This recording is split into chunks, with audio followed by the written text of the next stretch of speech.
भारत ने सीधे तौर पर कहा कि हमारा सालाना नुकसान लगभग $724 मिलियन है, इसलिए अब हम भी जवाबी टैरिफ लगाएंगे। आप ये समझ लीजिए कि कितना पावरफुल स्टेटमेंट है जो भारत पूरी दुनिया को दे रहा है। इस तरह से अब नाउ आई थिंक भारत ने अपनी तलवार निकालनी शुरू कर दी है, धीरे धीरे करके ना, निकाली तो नहीं मतलब दिखाना शुरू कर दिया, भाई ना करो, हमारे पास भी है। चाइना के बाद और रशिया के बाद वायद एक इंडिया को देखा है जो अमेरिका में जो है ना बैठकर अमेरिका की मतलब नहीं भाई, चाइना भी इतना मुझे नहीं पता उसने, मैंने कभी उसको मतलब करता है वो मतलब लेकिन ऐसे मैंने नहीं देखा उनका, उधर ही जाकर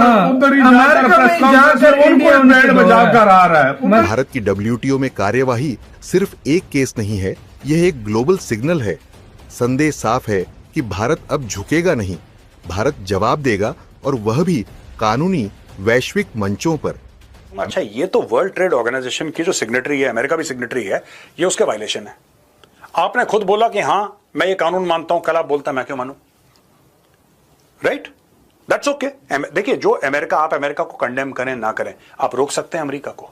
ये बहुत बड़ी बात होती है। मतलब देख लो भाई, आप खुद अंदाजा लगा लो, इंडिया मतलब इस लेवल पे जाए, कहते तुम हमारे पे कर सकते हो तो हम तुम्हारा क्यों नहीं कर सकते। कहते अब भारत WTO में लड़ाई लड़ रहा है और तैयारी है जवाबी टैरिफ लगाने की। कंबाइंड कल परसों में कंबाइंड स्टेटमेंट 2-3 आ रहे हैं भारत की तरफ से कि भैया we will not fall under pressure, हम डेडलाइन नहीं मानते कोई भी। जय हिंद दोस्तों, संयुक्त राज्य अमेरिका भारत का गुस्सा झेल रहा है और अब भारत संयुक्त राज्य अमेरिका को बहुत बुरी तरीके से दंडित कर रहा है।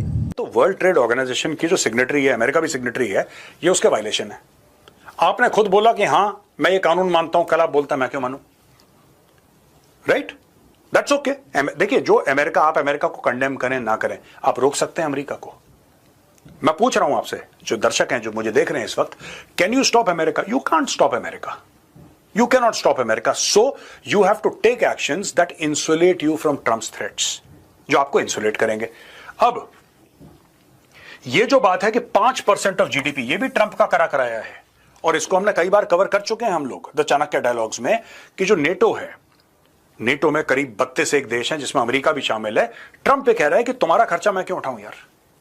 जैसा मैं अक्सर कहता हूं, मेरा फेवरेट एक डायलॉग सा बन गया कि अपना अपना खाओ, अपना अपना। तो ऑलरेडी ट्रेड के ऊपर जो है वो इंडिया और अमेरिका के दरमियान जो है नेगोशिएशंस चल रही हैं, और कोशिश की जा रही है कि किसी तरह जो है वो मामला को रिजॉल्व किया जाए और टैरिफ के ऊपर जो है वो कोई डील हो जाए इंडिया और अमेरिका की। मोदी जी ने दोबारा से एक काम किया है कि डोनाल्ड ट्रंप को हमेशा दिखाया कि you are not the only boss in this world. Modi ji ने ये लिया हाथ और लगाया तमाचा। European Union, UK, Japan, Korea, South Africa, ये वो कंट्रीज हैं जो झुक गई हैं अमेरिका के सामने, उसकी दादागिरी के सामने सबने सरेंडर किया।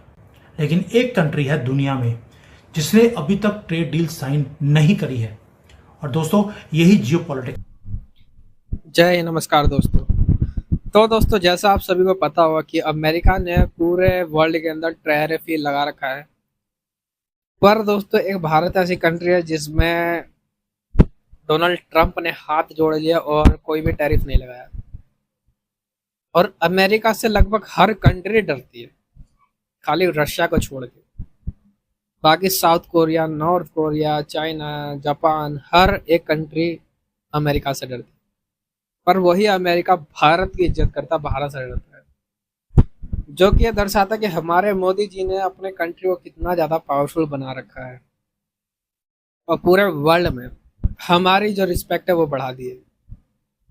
और टैरिफ ना लगने का सबसे बड़ा फ़ायदा ये है कि हमें अमेरिका को टैक्स नहीं देना पड़ेगा, जिसे देख के पाकिस्तान तो भाई साहब किलस पड़ा है। और जो पाकिस्तान का टैरिफ है वो तो भाई साहब कितना ही % बढ़ा दिया है, और चाइना के ऊपर तो सबसे ज़्यादा टैरिफ लगा रखा है। और ये टैरिफ पता नहीं कब तक कितना जाता जाएगा। तो दोस्तों ये देखते हैं कि बाकी मीडिया का इसके ऊपर क्या रिएक्शन है। हम डेडलाइन नहीं मानते कोई भी, ये क्या मैसेजिंग चल रही है इसे भारत की तरफ से? देखो, ये बहुत इंटरेस्टिंग है क्योंकि पीयूष गोयल को नॉर्मली लोग बहुत सॉफ्ट स्पोकन और ये वो समझते हैं, but before I come to this, मैं पीयूष गोयल ने पहले भी ये 2 बार कर चुके हैं, ठीक है।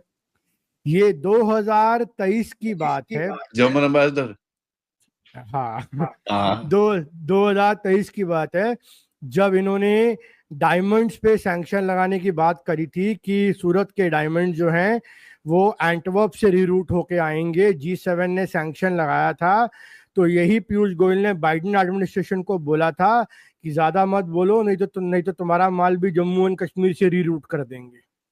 ठीक है, तो उन्होंने बोला कि you will not dictate us what to do and what not to do. और इन्होंने एक बार एल गोर ने इनको बोला था कि आप जो है जो हमारे लेट डाउन किए हुए सोलर रूल्स हैं वो फॉलो करिए।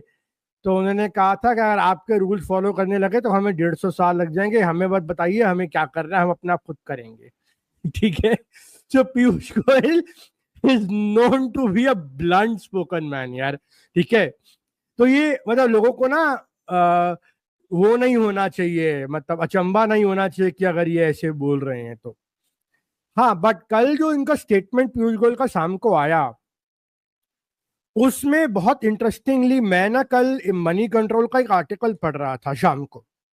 ठीक है, अब उस आर्टिकल में इन्होंने बताया कि इंडिया ने तो बहुत कंसेशन देने का भी कोशिश करा। ठीक है, जैसे उन्होंने कहा कि चलिए आप जो है जीएमओ पे आप जीएम क्रॉप्स तो हम अलाउ नहीं कर सकते, लेकिन जीएम फीड कर देंगे, लेकिन आपको सेल्फ सर्टिफिकेशन करना पड़ेगा। ठीक, बट वो भी ब्लूमबर्ग के द्वारा एक प्रचारित आर्टिकल था, वो रूमर है कि सच्चाई कितनी है ये तो कोई नहीं जानता है उस पर। ठीक है, बट अब हुआ क्या कि कल शाम तो जब लग रहा था कल सुबह दोपहर तक की ये डील हो जाएगी, कुछ नहीं तो एक टैरिफ डील ही हो जाएगा। ठीक है, आपकी आवाज शायद नहीं आ रही है। ठीक है, और कोशिश की जा रही है कि किसी तरह जो है वो मामला को रिजॉल्व किया जाए और टैरिफ के ऊपर जो है वो कोई डील हो जाए इंडिया और अमेरिका की। मोदी जी ने दोबारा से एक काम किया है कि डोनाल्ड ट्रंप को हमेशा दिखाया कि you are not the only boss in this world. Trump ने एक डेडलाइन रखी थी 9 जुलाई की कि अगर आपने मेरे साथ ट्रेड डील को साइन नहीं किया तो मैं आपके टैरिफ को बढ़ा दूंगा। अब देखिए हुआ क्या है, मोदी जी ने ये लिया हाथ और लगाया तमाचा। क्यों बोल रहा हूं, सोच समझ के बोल रहा हूं ये चीजें। China, European Union, UK, Japan, Korea, South Africa, ये वो कंट्रीज हैं जो झुक गई हैं अमेरिका के सामने, उसकी दादागिरी के सामने। सबने सरेंडर किया और जल्दी जल्दी ट्रेड डील साइन कर ली 9 जुलाई से पहले। लेकिन एक कंट्री है दुनिया में जिसने अभी तक ट्रेड डील साइन नहीं करी है, और दोस्तों यही जियोपॉलिटिक्स है। जियोपॉलिटिक्स के अंदर जो पहले जिसको बोलते हैं ना कि झुक गया, वो हार गया। एंड मोदी जी ने ये काम करके दिखाया है, खुद नहीं झुके। Most powerful man so called in the west, Donald Trump, उसको झुकाया आपने। और डोनाल्ड ट्रंप ने प्रॉमिस किया था कि मैं पहले 90 दिन में 90 ट्रेड डील साइन करूंगा, और ये डेडलाइन रखी थी जुलाई 9 की कि ये थ्रेट है। इसको बोला था लिबरेशन डे। लेकिन हुआ क्या, डेडलाइन आई और डेडलाइन चली गई। डोनाल्ड ट्रंप ने उसको एक्सटेंड कर दिया है, न्यू डेट दे दी है अगस्त 1। अब ये मुद्दा क्या है, ये चेंज कैसे आ गया? डोनाल्ड ट्रंप तो बोलता था मैं झुकूंगा नहीं, मैं इसे एक्सटेंड नहीं करूंगा, आपके पास सिर्फ 90 दिन है।